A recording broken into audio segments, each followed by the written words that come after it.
할렐루야, 여주교회 성도 여러분, 우리 수요예배 이 시간 함께 또 하나님 앞에 드리길 원합니다.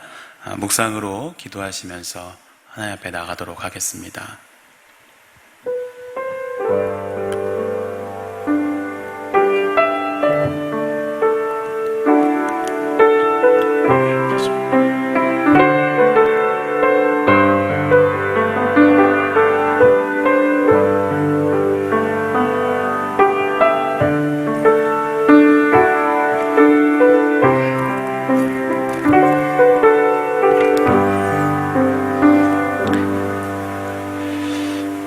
찬송가 360장 함께 찬양 드리도록 하겠습니다.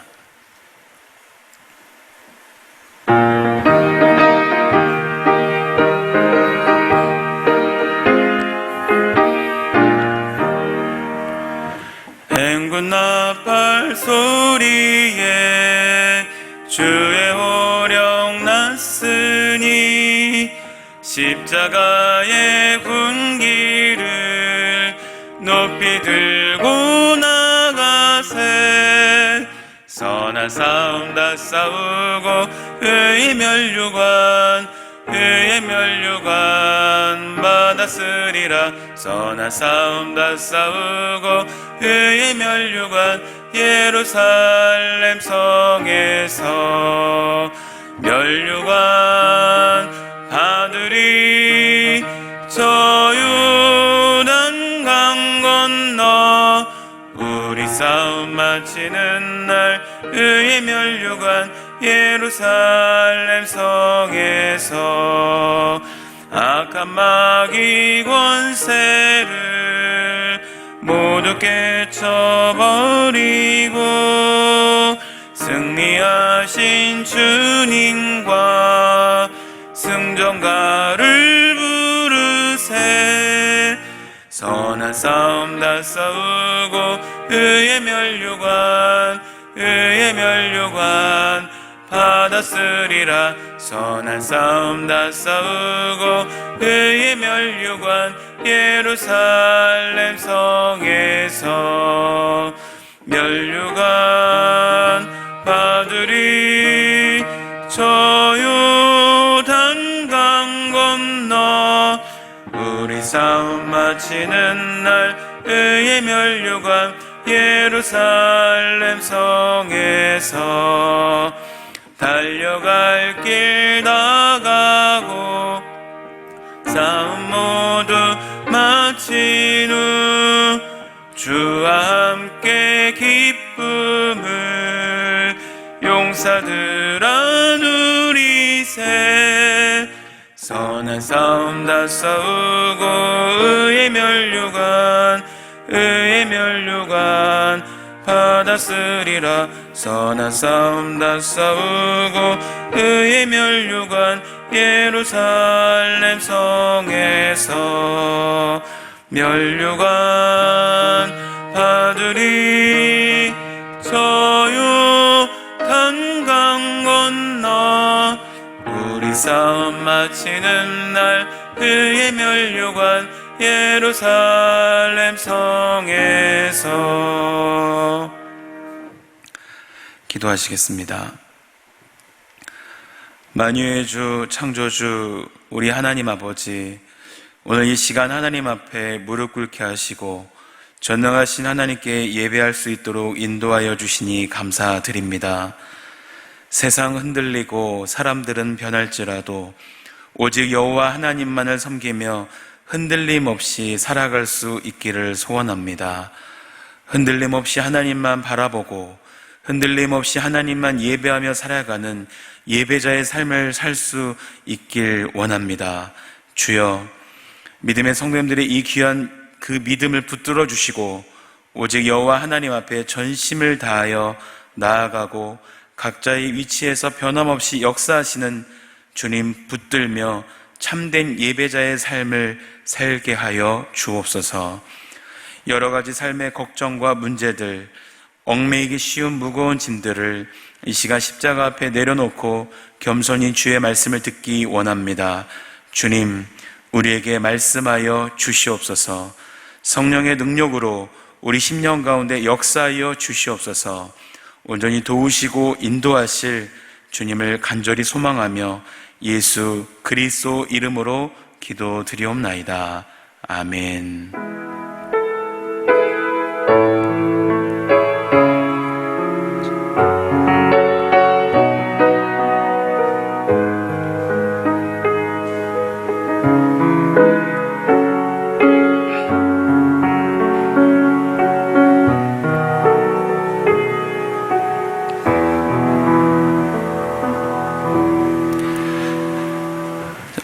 오늘 우리에게 주신 하나님의 말씀은 신명기 11장 8절부터 15절까지의 말씀 보도록 하겠습니다. 신명기 11장 8절부터 15절, 제가 하나님 말씀 봉독하도록 하겠습니다. 그러므로 너희는 내가 오늘 너희에게 명하는 모든 명령을 지키라. 그리하면 너희가 강성할 것이요 너희가 건너가 차지할 땅에 들어가서 그것을 차지할 것이며, 또 여호와께서 너희의 조상들에게 맹세하여 그들과 그들의 후손에게 주리라고 하신 땅, 곧 젖과 꿀이 흐르는 땅에서 너희의 날이 장구하리라.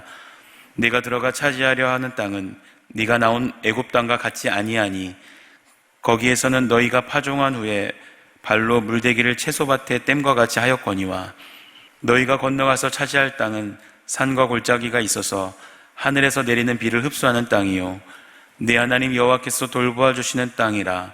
연초부터 연말까지 네 하나님 여호와의 눈이 항상 그 위에 있느니라. 내가 오늘 너희에게 명하는 내 명령을 너희가 만일 청종하고 너희 하나님 여호와를 사랑하여 마음을 다하고 뜻을 다하여 섬기면, 여호와께서 너희의 땅에 이른 비 늦은 비를 적당한 때에 내리시리니 너희가 곡식과 포도주와 기름을 얻을 것이요 또 가축을 위하여 들에 풀이 나게 하시리니 네가 먹고 배부를 것이라. 아멘. 오늘 주시는 말씀은 모세가 가나안 땅을 차지할 때 어떻게 살아야 할지에 대해서 말씀하는 내용이 담겨 있습니다. 앞으로 가서 살 그 가나안 땅의 특성에 대해서도 언급하고 있습니다. 그 땅에서 복되게 살려면 어떻게 해야 하는지를 오늘 본문에서는 설명하고 있습니다. 지금 우리가 살고 있는 이 시대는 지구촌이라고 할 만큼 세계 전체가 하나로 묶여져서 살아가고 있는 그런 시대입니다. 세계는 교통과 통신의 발달로 계속 좁아졌고, 이제는 지구가 하나의 도시처럼 연결되는 모습이 계속 진행되고 있다고 해도 과언이 아닙니다. 요즘 같은 코로나 시대, 비대면이 집중되는 그런 시대에는 더욱 중요한 공간이 이 가상 공간입니다. 요즘은 아이나 어른들이나 다 스마트폰 하나로 인터넷 세상을 경험할 수 있기 때문에 인터넷상에 나타나는 그런 가상 공간을 여러분 다 경험하셨을 것입니다. 지금 이 예배를 영상으로 드리고 있는 여러분들도 가상 공간에서 말씀을 나누고 또 하나님을 예배할 수 있는 것이죠. 오늘날 세계에서 가장 큰 서점은 큰 빌딩에 점포를 연 대형 서점이 아닙니다. 지상에는 한 평의 점포도 없지만 인터넷상에 서점을 차려놓고 책을 판매하는 아마존이라는 서점입니다. 대학도 이제는 땅 한 평 없이 건물이 없어도 학생을 가르치고 있습니다. 바로 가상대학, 사이버대학이라고 하죠. 분명 인터넷 공간은 현재도 그렇지만 앞으로의 시대에 더욱 새로운 삶의 공간으로 자리 잡을 것입니다. 이 거부할 수 없는 강력한 힘에 의해 이 공간은 빠른 속도로 확대될 것입니다. 현대인들의 이러한 가상 공간을 활용하지 않으면 하루도 살아가기 힘든 세상으로 그렇게 변화될 것입니다.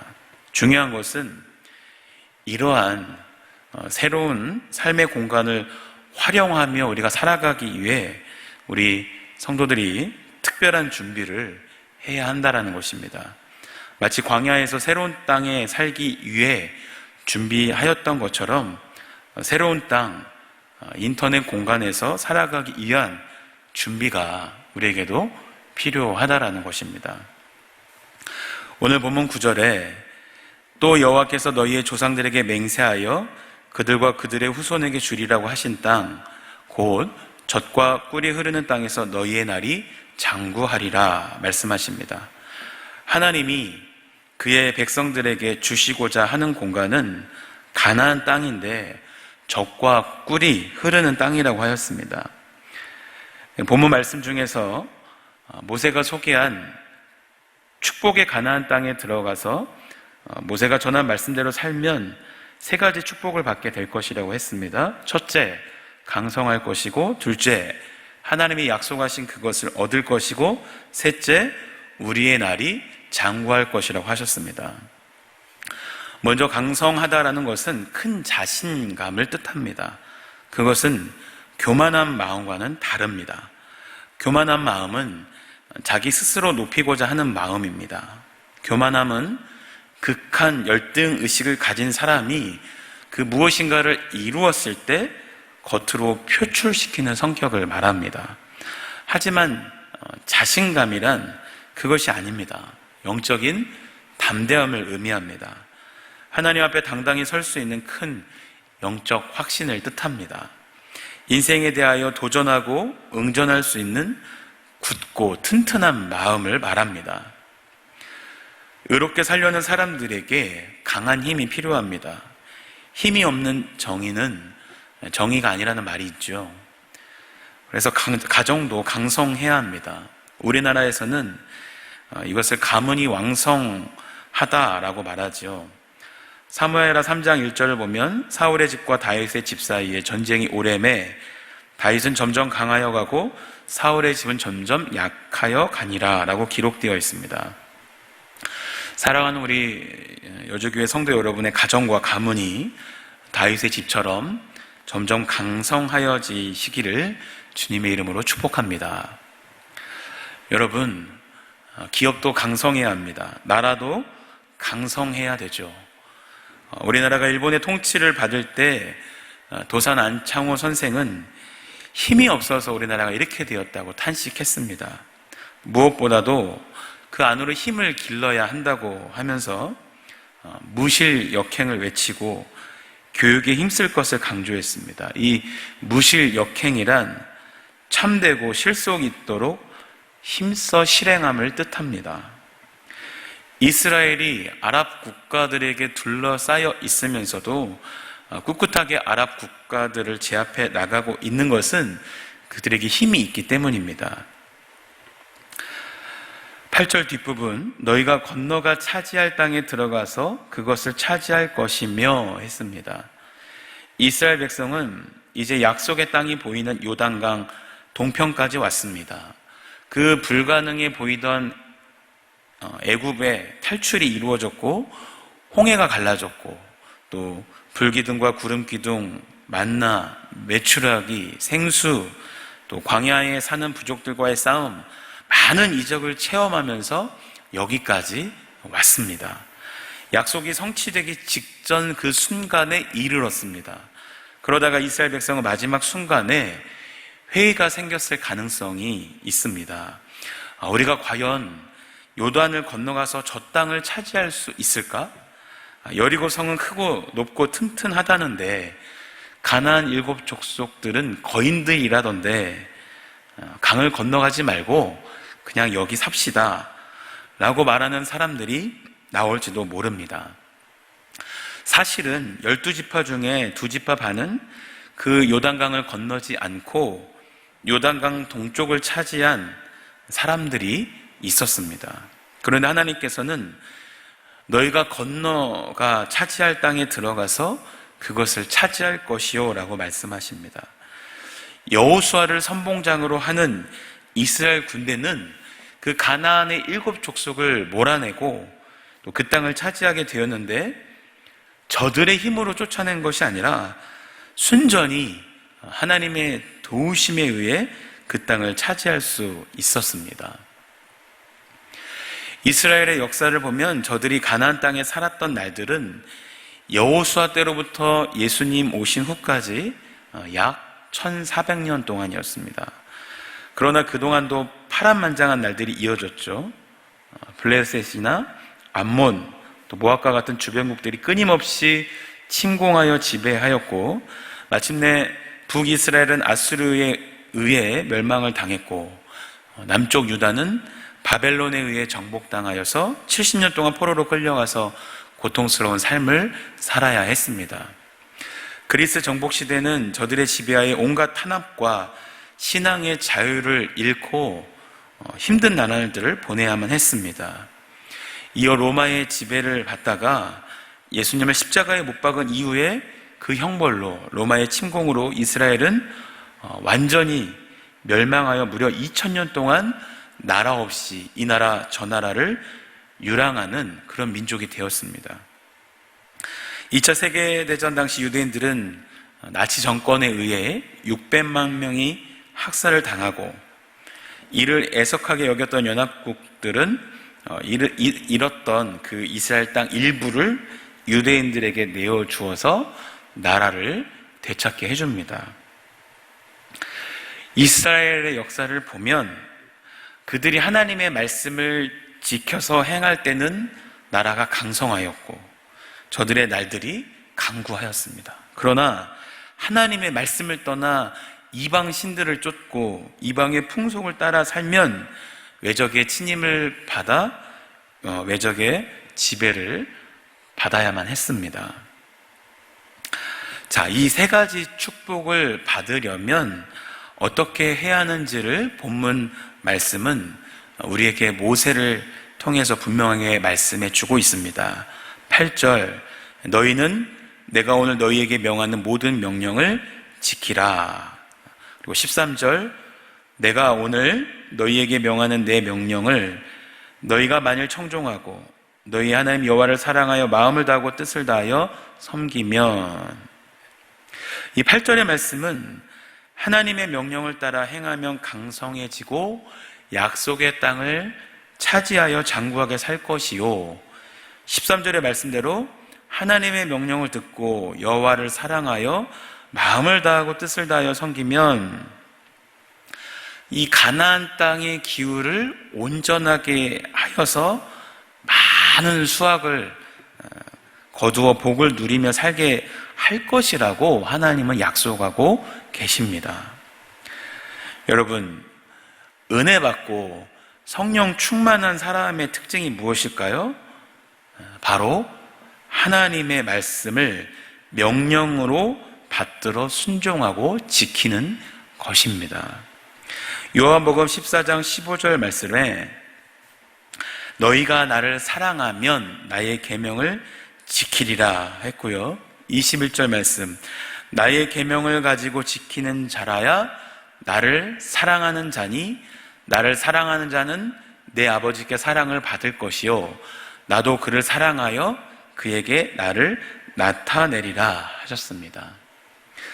주님을 진정으로 사랑한다면 우리는 나라는 존재를 앞세우지 않습니다.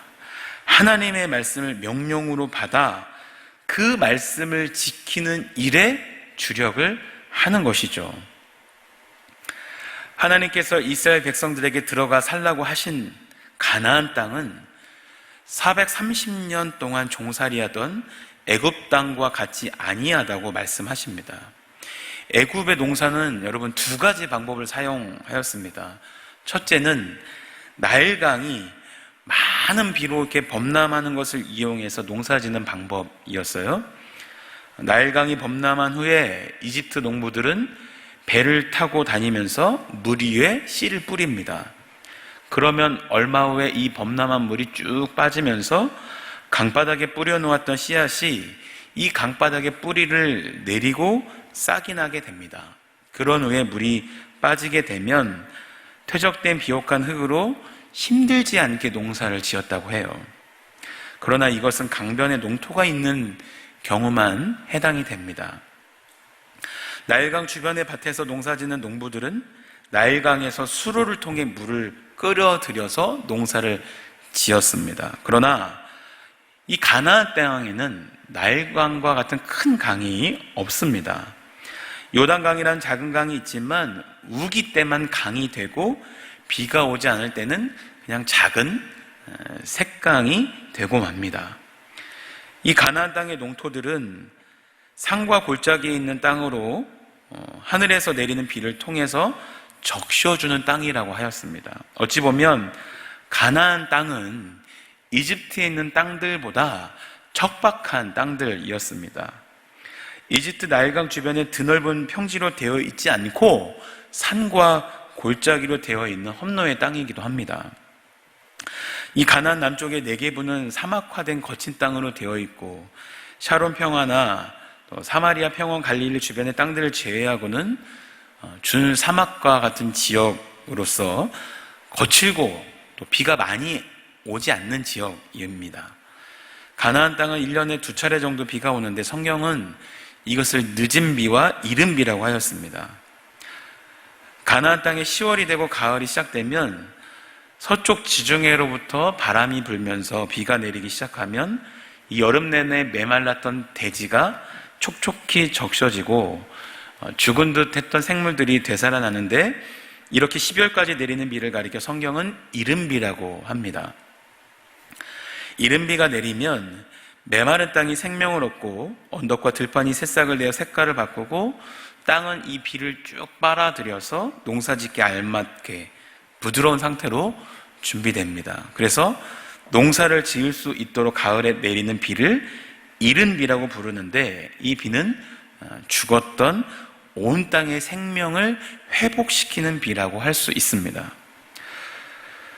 3월과 4월에 또 한 차례 비가 내리는데 이것을 늦은 비라고 부릅니다. 늦은 비는 들의 식물들의 열매가 충실하게 자라도록 도와주는 비입니다.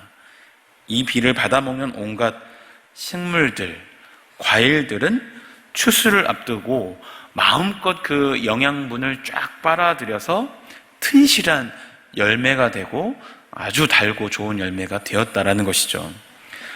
자, 이처럼 이른 비는 만물을 소생시키는 비고 늦은 비는 열매를 맺게 하는 비입니다. 이른 비와 늦은 비가 적당한 시기에 그리고 알맞게 내리면 그 땅에 풍년이 됩니다. 그래서 가나안에 살던 고대 이스라엘 백성은 알맞은 때에 내리는 비를 하나님께서 주시는 은혜라고 생각을 하였고 필요한 것들을 적절하게 공급하시는 그 하나님을 이른 비와 늦은 비를 적당하게 주시는 하나님으로 표현을 합니다. 가나안 땅은 늦은 비와 이른 비를 적당하게 내려주지 않으면 농사를 지을 수 없는 땅입니다. 12절의 말씀을 보면 내 하나님 여호와께서 돌보아 주시는 땅은 연초부터 연말까지 내 하나님 여호와의 눈이 항상 그 위에 있느니라 했습니다.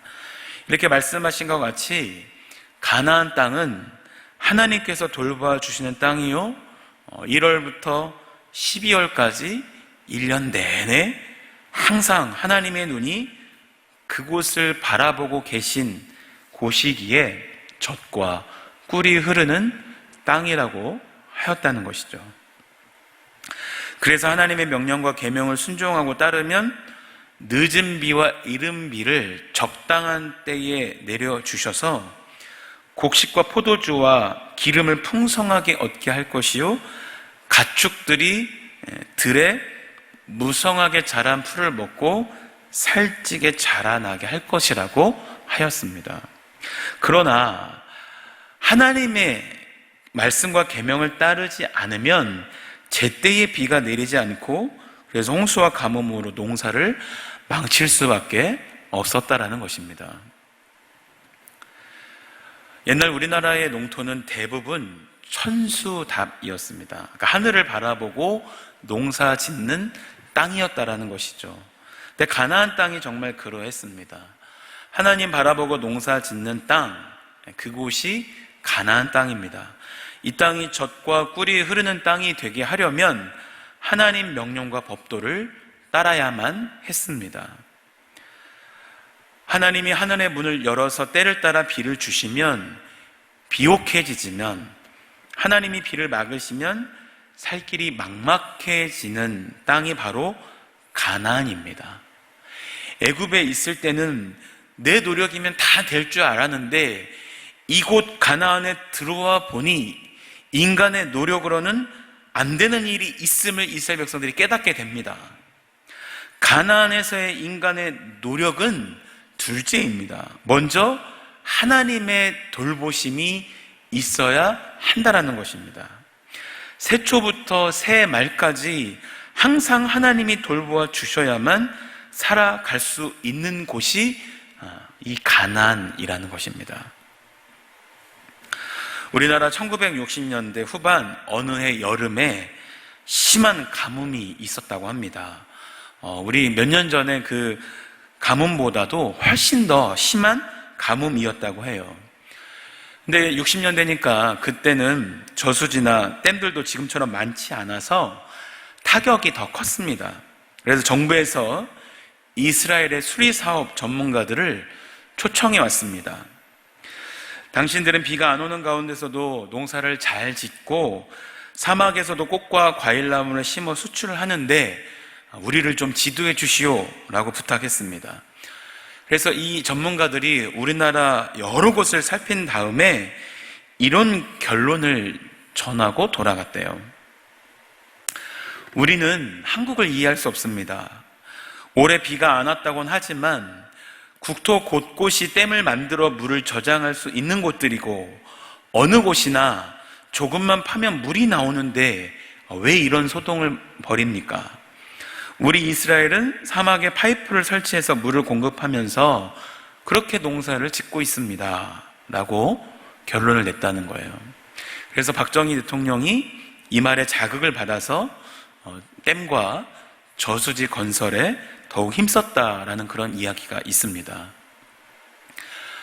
그러니 여러분, 우리에게는 받은 은혜와 받은 그 사랑을 갚을 수 있는 자세가 있어야 할 줄로 믿습니다.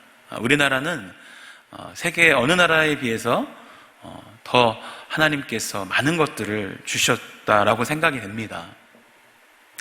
결초보온이라는 사자성어가 있죠. 중국 진나라 때 은혜를 갚기 위해서 풀을 묶어서 원수가 지나가다가 넘어지게 해서 잡았다라는 그런 내용의 사자성어인데요. 우리말로 죽어서도 은혜를 잊지 않고 갚는다라는 말입니다. 이처럼 우리도 오늘 하나님의 은혜를 잊지 않고 갚으려는 자세를 가져야 합니다. 결심 없이 위대한 일을 한 예가 없고 결단 없이 살아가는 사람보다 어리석은 사람은 없습니다. 이 가나안 땅이 젖과 꿀이 흐르는 땅이 되든지 아니면 거칠고 메마른 땅이 되는 것은 이스라엘 백성들의 그 신앙생활에 달려 있었다라는 것입니다. 신명기 11장 26절로 27절에 내가 오늘날 복과 저주를 너희 앞에 두나니 너희가 만일 내가 오늘날 너희에게 명하는 너희의 하나님 여호와의 명령을 들으면 복이 될 것이요 하였습니다. 또 28절에 너희가 만일 내가 오늘 너희에게 명하는 도에서 돌이켜 떠나 너희 하나님 여호와의 명령을 듣지 아니하고 본래 알지 못하던 다른 신들을 따르면 저주를 받으리라 하였습니다. 이스라엘의 강우량은 여러분 해안가를 제외하면 연간 300에서 400mm에 불과하다고 합니다. 우리나라의 1년 강우량의 3분의 1에 불과하기 때문에 하나님의 전적인 도움이 없이는 젖과 꿀이 흐르는 땅이 될 수 없습니다. 예레미야 7장 23절에 보면 너희는 내 목소리를 들으라. 그리하면 나는 너희 하나님이 되겠고 너희는 내 백성이 되리라. 너희는 내가 명령한 모든 길로 걸어가라. 그리하면 복을 받으리라. 이렇게 말씀하십니다. 그렇게 우리 사랑하는 여주교회 성도 여러분, 우리 현재의 삶이 고난이고 아무리 어려운 난관에 여러분 봉착되어 있다 할지라도 우리가 더 나은 삶, 그 가나안의 축복된 삶을 살기 위해 우리가 애써야 할 줄로 믿습니다. 그러기 위해서 우리는 오늘 하나님이 우리에게 주시는 그 계명, 그 말씀만이 우리를 복되게 하는 말씀인 것을 우리가 이 시간 다시 한번 깨닫고 말씀과 함께 동행하는 삶, 또 그런 축복된 여러분의 인생 되셔서 저와 여러분이 살고 있는 그곳, 바로 그곳이 젖과 꿀이 흐르는 땅이 되시기를 주님의 이름으로 간절히 축원드립니다. 기도드리겠습니다. 살아계셔서 역사하시는 주님, 오늘 주님은 젖과 꿀이 흐르는 땅에 살고자 다짐하는 우리에게 내 목소리를 들으라, 내가 명령한 모든 길로 걸어가라, 그렇게 말씀하고 계신 줄 믿습니다. 삶의 한순간 한순간이 때론 고난이고 고통일지라도 주님 말씀하신 바를 분명히 듣고 깨달아 한 걸음 한 걸음 순종하며 나아가게 하여 주시옵소서. 때론 이해되지 못하고 때론 깨닫지 못한다 할지라도 오직 주의 말씀만이 우리 인생길의 길이요 진리요 생명임을 믿사오니 오늘도 주의 말씀 붙들고 혼돈과 혼란이 가득한 이 암흑의 시대를 잘 걸어가게 하여 주시옵소서.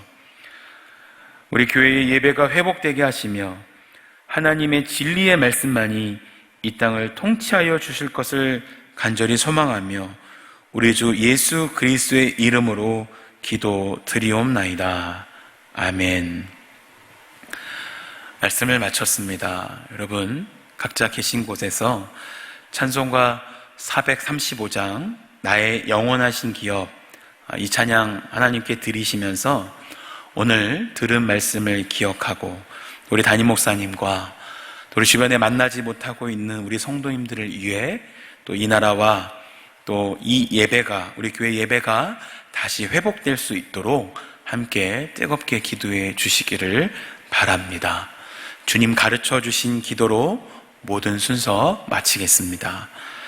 하늘에 계신 우리 아버지, 아버지의 이름을 거룩하게 하시며 아버지의 나라가 오게 하시며 아버지의 뜻이 하늘에서와 같이 땅에서도 이루어지게 하소서. 오늘 우리에게 일용할 양식을 주시고 우리가 우리에게 잘못한 사람을 용서하여 준 것 같이 우리 죄를 용서하여 주시고 우리를 시험에 빠지지 않게 하시고 악에서 구하소서. 나라와 권능과 영광이 영원히 아버지의 것입니다. 아멘.